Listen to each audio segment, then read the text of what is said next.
बौद्ध धर्म में पटिसंधि का अत्यंत महत्व है। जन्म ग्रहण करते वक्त पटिसंधि होना जरूरी माना गया है। अब पटिसंधि क्या है? तो पटिसंधि जो है वह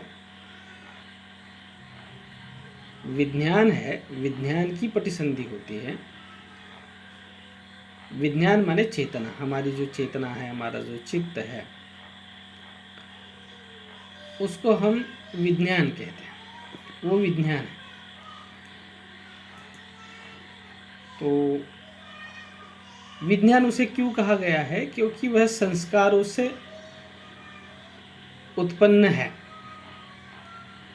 कोई भी चित्त विज्ञान कब कहलाता है? वह विज्ञान तब कहलाता है जब वह संस्कारों से उत्पन्न है। तो संखारा पच्चया विज्ञानं ऐसा कहा गया है। तो चित्त विज्ञान कब बन जाता है? ध्यान में रखिए, चित्त और विज्ञान में फर्क कौन सा है? चित्त विज्ञान कब कहलाता है? जब वह संस्कारों से युक्त होता है, तब उसे जो है वो विज्ञान कहते हैं, तब वो विज्ञान है। क्योंकि प्रतीत्य समुत्पाद में जो है, हमने देखे हैं कि प्रतीत्य समुत्पाद की कड़ी किस प्रकार से, श्रृंखला किस प्रकार से है। तो प्रतीत्य समुत्पाद में अविद्या पच्चया संखारा, संखारा पच्चया विज्ञानं ऐसा कहा गया है।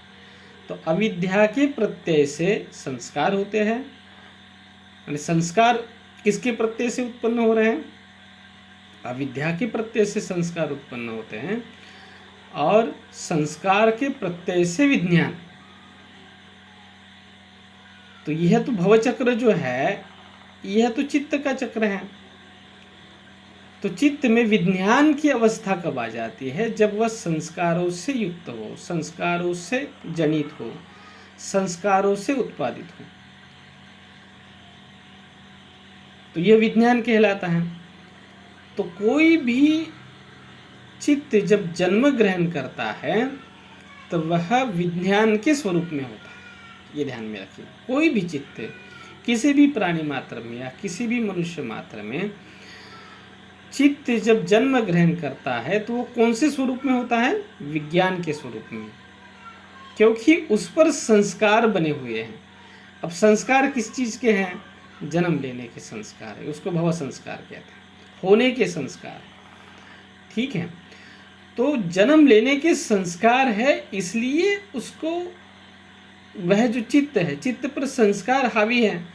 संस्कार कौन से हावी है? जन्म लेने के संस्कार हावी है।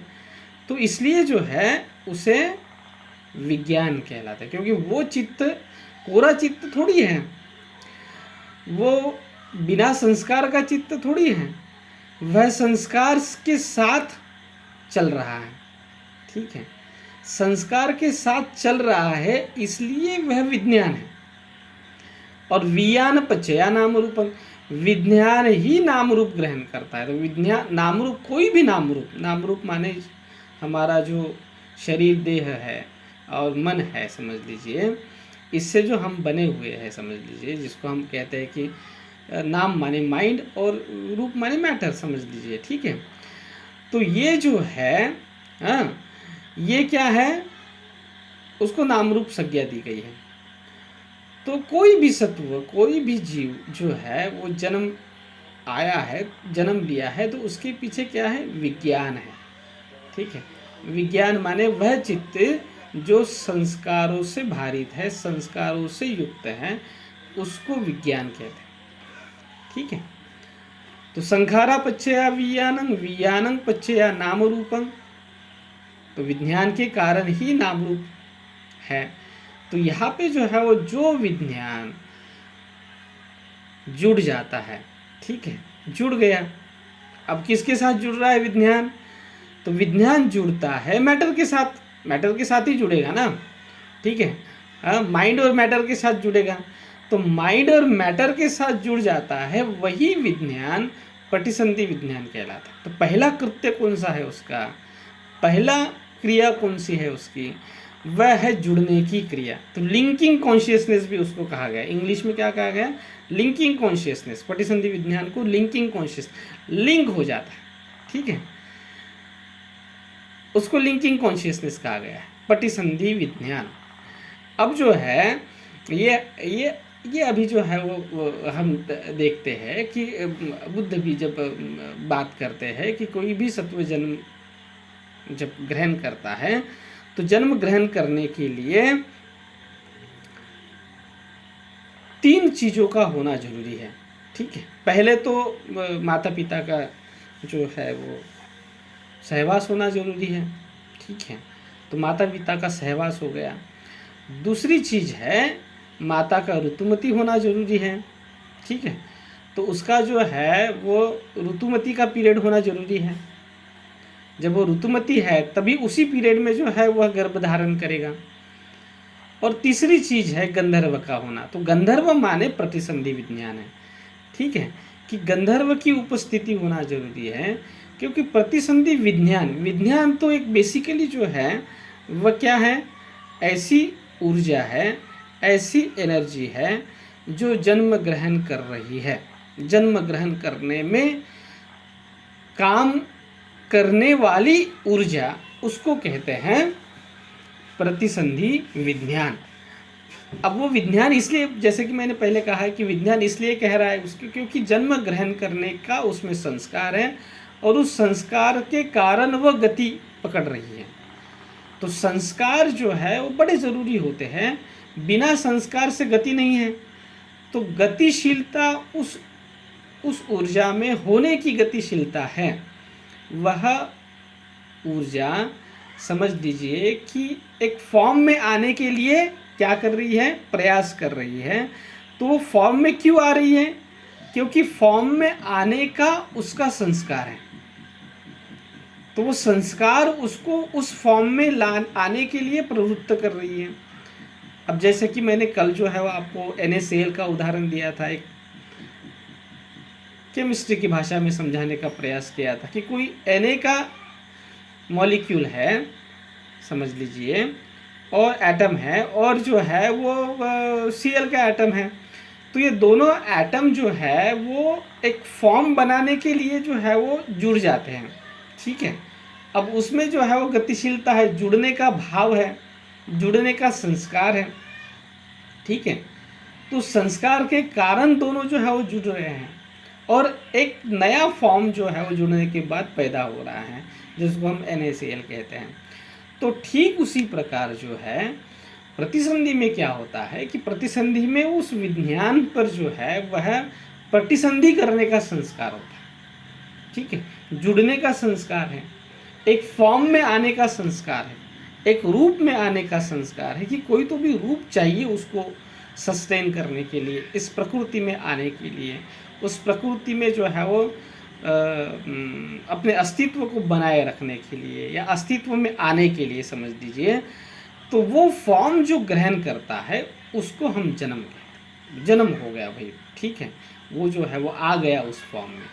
ठीक है, तो ये जो है वो पहली क्रिया जिसको हम कहते हैं वह है प्रतिसंधि की क्रिया, वो प्रतिसंधि होती है। और व्यक्ति का जन्म या कोई भी सत्व का जन्म प्रतिसंधि से शुरू होता है। प्रतिसंधि हो गई, जन्म शुरू हो गया, प्रक्रिया शुरू हो गई उसकी होने की प्रक्रिया। ठीक है, तो प्रतिसंधि के साथ उसकी होने की प्रक्रिया शुरू हो जाती है। अब ये कहाँ हो रही है, तो प्रतिसंधि जो है वो किस स्थान में होती है। ठीक है, तो प्रतिसंधि होगी जिस स्थान से व्यक्ति का उद्गम है। ठीक है, तो व्यक्ति का उद्गम किससे है, तो वह स्थान जो है प्रकृति ने जो स्थान बनाया, उसका जो मॉडल बनाया प्रकृति ने, वो है सेल, हम कहते हैं उसको। तो सेल से ही शुरुआत होगी ना उसकी। तो सेल वह जगह है जहाँ पे प्रतिसंधि होती है। ठीक है, जहाँ पे जो है वो लिंकिंग कॉन्शियसनेस जुड़ जाता है, सेल वह जगह है। ठीक है, तो सेल का जो फॉर्मेट आप देखेंगे, आश्चर्यचकित हो जाते हैं लोग कि सेल का फॉर्मेट जो है वह ब्रह्मांड के फॉर्मेट से जो है वो मैच हो रहा है। अब उस पर बहुत संशोधन शुरू है। ठीक है, सेल का जो फॉर्मेट है, उसकी जो डिज़ाइन है, वह जो है वो ब्रह्मांड के डिज़ाइन से मैच हो रही है। तो आपको यदि ब्रह्मांड देखना है तो अपने भीतर झाँकिए। बुद्ध ने जो है वो भीतर झाँका, भीतर झाँकने के बाद उनको जो है पूरे ब्रह्मांड का डिज़ाइन जो है वो समझ में आ गया कि क्या है पूरा ब्रह्मांड। तो चित्त और कुछ न होकर पूरा वैश्विक जो है वह विश्व को निर्माण करने वाली वह अभौतिक ऊर्जा है जो विश्व को निर्माण कर रही है। तो चित्त सूक्ष्म रूप में जो है वो सेल के फॉर्म में जो है हमें दिखाई देता है, सेल का फॉर्म ग्रहण कर रही है चित्त, और वैश्विक रूप में जो है वो चित्त जो है वो ब्रह्मांड का फॉर्म ग्रहण कर रही है, ध्यान में रखिए। तो इस प्रकार से जो है वो चित्त इतना विशाल है, चित्त की दुनिया इतनी विशाल है, उसको विज्ञान कहते हैं। अब विज्ञान की भाषा में बोल रहा हूँ कि विज्ञान की दुनिया इतनी विशाल है, इतनी विकराल है कि वह एक सेल से होकर पूरे विश्व को अपने भीतर व्याप्त कर लेते हैं। ठीक है, सूक्ष्मतम में जाएंगे तो सेल के फॉर्म में है, और बृहद फॉर्म में जाएंगे तो ब्रह्मांड के फॉर्म में है। ठीक है, तो एवरीथिंग इज विज्ञान, समझ रहे हैं? तो ये जो है एवरीथिंग इज विज्ञाना, विज्ञान ही एकमात्र है। ठीक है, ओनली कॉन्शियसनेस उसको इंग्लिश में कहते हैं। ठीक है, अब कॉन्शियसनेस जो है ये जो शब्द है विज्ञान का, विज्ञान के लिए प्रयुक्त होने वाला, जो अंग्रेजी में जो है वो यूज़ किया गया है, वो उतना सटीक बैठता नहीं है उसमें। ठीक है, लेकिन अभी अंग्रेजी की भाषा, अंग्रेजी में उसको यूज़ किया है, इस अर्थ में हम यूज़ कर रहे हैं। ठीक है, तो विज्ञानवाद की एक शाखा बौद्ध धर्म में जो है वो उत्पन्न हुई। समझ रहे कि नहीं समझ रहे? एक दार्शनिक स्कूल जो है वह आगे चल के विज्ञानवाद का खुल गया, और उसका जो प्रधान प्रिंसिपल है वह यह है कि सब कुछ जो है वो विज्ञान ही है। ठीक है, विज्ञान ही एकमात्र सत्ता है, विज्ञान ही जो है वह सर्वत्र है। एवरीवेयर देयर इज ए विज्ञान, बाकी तो सब जो है वह माया है। ये जो है वो जो दिखाई दे रहा है ये सब क्या है? माया है। विज्ञान ही एकमात्र सत्य है, क्योंकि विज्ञान के ही रूप है, जिसको हम जो है वो आगे चलकर शायद न्यूटन ने ही वो नियम बनाया है ना, ऊर्जा के नियम। ठीक है, तो ऊर्जा में जो है उन्होंने कहा है कि भाई ये जो energy can neither be create nor be destroy, it can be converted into one form to another form. तो ये जो है वो एक फॉर्म से अनेक फॉर्म में जो हमें दिखाई देती है ना, ये ऊर्जा है, ये ऊर्जा के ही स्वरूप है, भिन्न भिन्न, ये सब ऊर्जा है। समझ रहे कि नहीं? जैसे उन्होंने जो है वो ये सिद्धांत रखा है। ठीक है,